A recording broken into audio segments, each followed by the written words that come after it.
கல்லூரி மாணவி கூட்டு பாலியல் வன்கொடுமை செய்யப்பட்டதை கண்டித்து கோவை தெற்கு வட்டாட்சியர் அலுவலகம் முன்பு தவகவினர் ஆர்ப்பாட்டத்தில் ஈடுபட்டு வருகின்றனர். கூடுதல் விவரங்களுடன் இணைகிறார் செய்தியாளர் செந்தில். செந்தில், வணக்கம். இந்த ஆர்ப்பாட்டத்தை பற்றியான விவரங்களை நீங்க பதிவு பண்ணலாம்.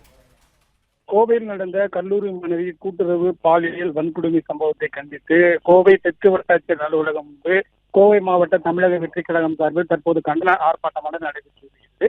கோவை மாவட்டத்தில் கடந்த ஞாயிறன்று கல்லூரி மாணவி 3 நபர்களால் கூட்டு பாலியல் வன்கொடுமை செய்யப்பட்டார். இந்த சம்பவமானது தமிழகம் முழுவதும் பெரும் அதிர்ச்சி ஏற்படுத்திய சூழலில் பல்வேறு கட்சிகள் தங்களது கண்டனத்தை பதிவு செய்து வருகின்றன.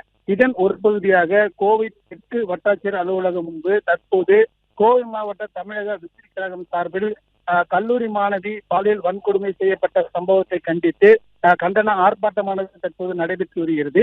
இந்த கண்டன ஆர்ப்பாட்டத்தில் மாவட்ட நிர்வாகிகள் உள்ளிட்ட ஏராளமான தொண்டர்கள் பங்கேற்றுள்ளனர். தமிழக அரசை கண்டித்தும் இந்த சம்பவத்தை கண்டித்தும் பதாகைகள் அடங்கிய கண்டித்தும் வாசகங்கள் அடங்கிய பதாகை ஏந்தியவாறு இந்த கண்டன ஆர்ப்பாட்டத்தில் தற்போது அவர்கள் கலந்து கொண்டுள்ளனர். தமிழக அரசை கண்டித்தும் சம்பவத்துக்கு விரைந்து இன்னும் கூடுதலாக கோவையில் பாதுகாப்பு வழங்க கோரியும் சம்பவத்தின் முழு தன்மை வெளிக்கொண்டு வர கோரியும் மாவட்ட நிர்வாகிகள் தொண்டர்கள் என ஏராளமானோர் பங்கேற்று இந்த கண்டன ஆர்ப்பாட்டத்தில் தற்போது தங்களது கண்டன கோஷங்களை எழுப்பியும் தங்களது கண்டன உரையையும் நிகழ்த்தி வருகின்றனர்.